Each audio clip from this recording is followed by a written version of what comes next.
Welcome to the Debunking Economics podcast with Professor Steve Keen. I'm Phil Dobbie, and today, economics is based on information. In theory, equal information to everyone. But that's not how it works. But if you had more information, would we have less inequality? And would the system work better? That's today on the Debunking Economics podcast.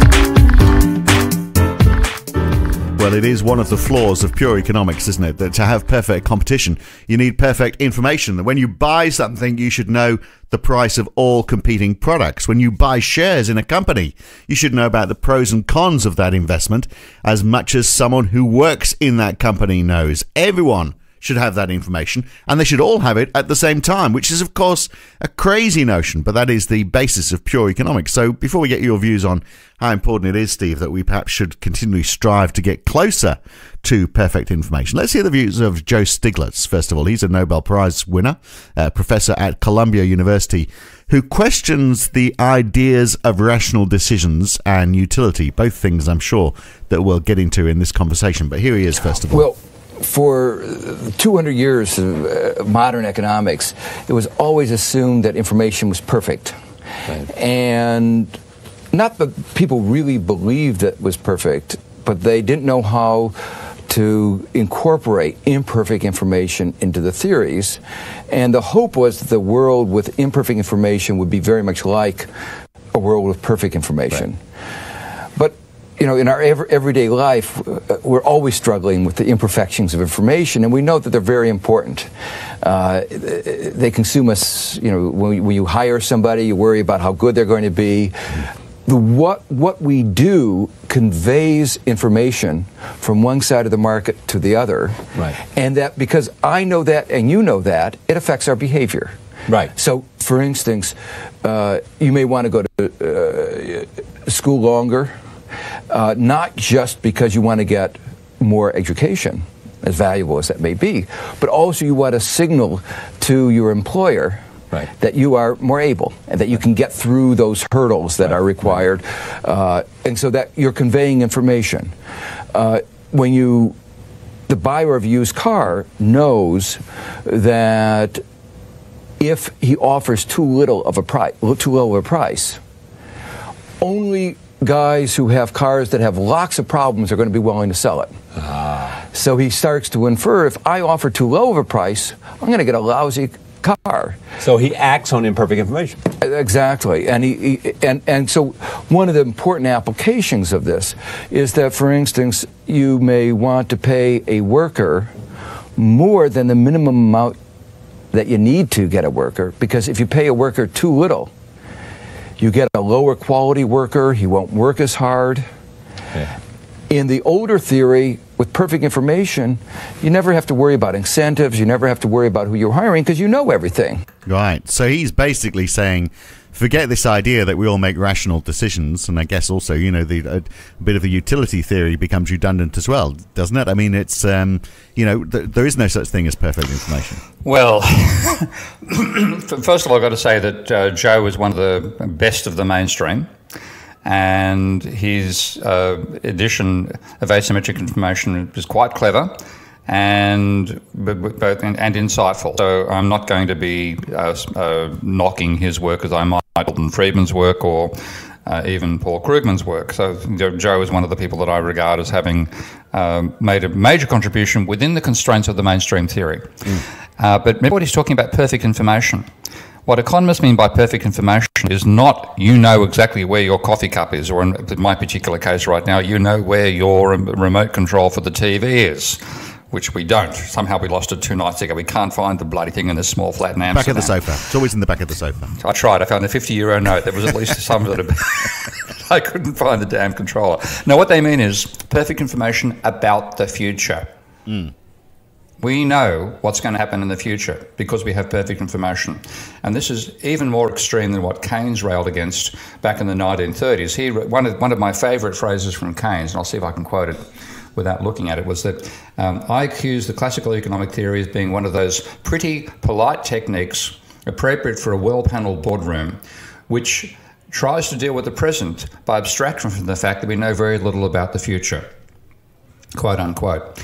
If Keynes was alive today, he would be out there throwing Molotov cocktails at the American Economic Association and all other institutions of so-called economics, because they now assume, rather than ignoring the fact that we don't know the future and talking about perfect information, knowing what prices are being offered by different suppliers and being able to work out who's offering the lowest possible price and buying from that supplier, they now assume you can accurately predict the future. That's what they mean by perfect information. Right, from the present. So from the present to the infinite future, to the infinite future. Okay, that is what they mean by perfect information. Now, in that context, what Joe's stuff is saying is really related to, in some sense, to the old idea of perfect information, which was we know everything now. I know that I've got a car which is a bad functioning car. You also know I've got a bad functioning car, so the price will be low. In fact, what happens is that I know I've got a bad functioning car, you don't. There's an asymmetry there, and I exploit the asymmetry. And then you get what's called a market for lemons, which drives down the quality and price of second-hand cars.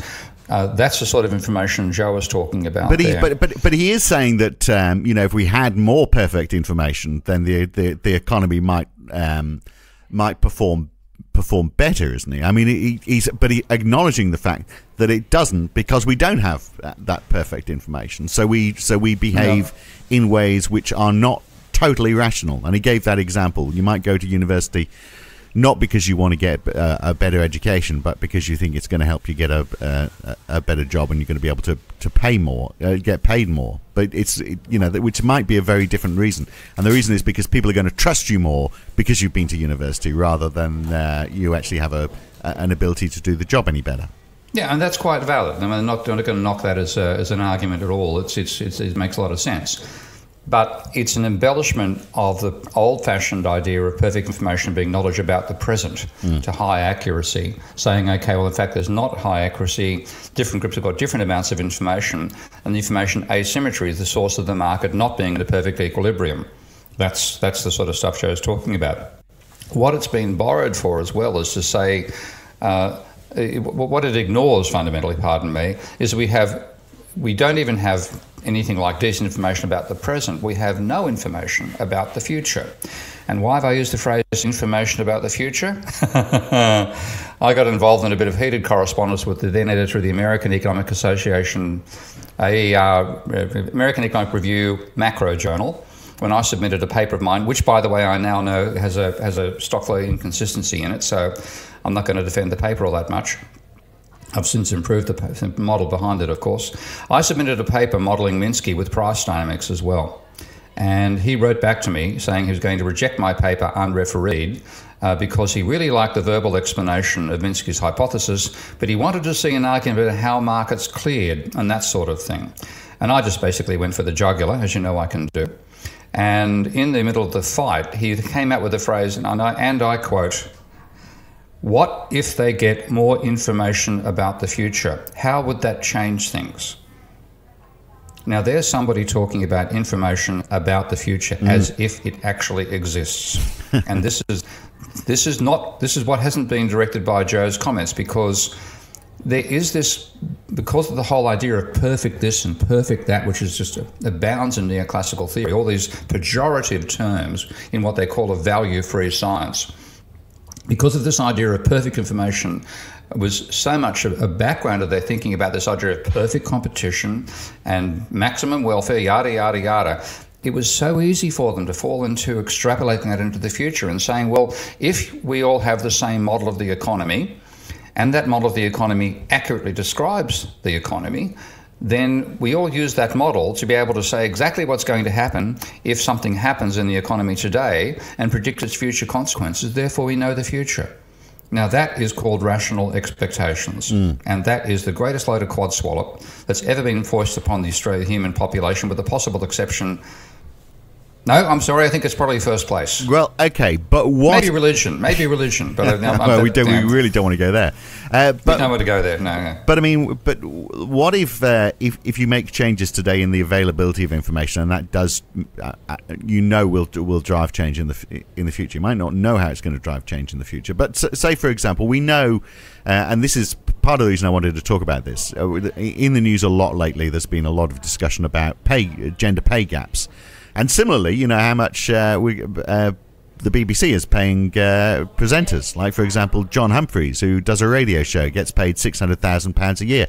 I do a radio show in the commercial sector. I don't get paid £600,000 a year, so I'm glad I know how much he's earning now, because I know how angry to be about it, because I don't think he's really necessarily that much better than I am.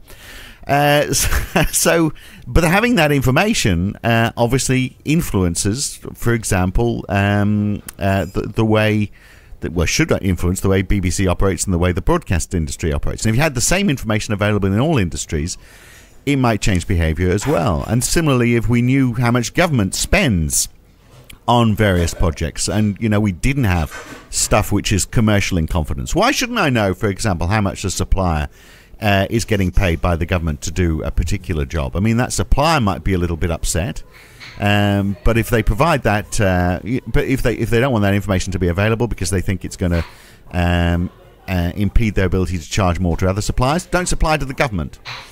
You see my point? It's sort of like if we had open government and open availability of information on salaries, we would have more perfect information. I'm just wondering how far you can spread that, and whether that does good for the economy or bad for the economy. What does it do for wages, for example? What does it do for the cost of supply and all that sort of thing?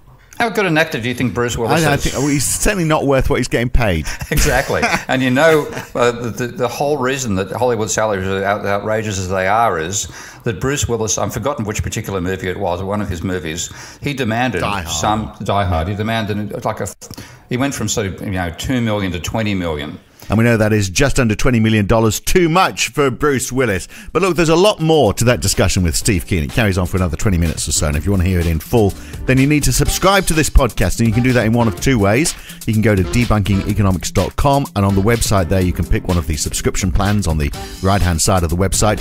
Or you can become a supporter of Steve Keen's work on Patreon. Go to patreon.com/Prof Steve Keen. And if you provide $10 or more support each month, you get access to this and all the other 100 podcasts so far in this series, and we keep on adding to them each week. So become a subscriber and hear these podcasts in full. I'm Phil Dobbie. Hopefully we'll see you back here very soon for the full version. Thanks for listening.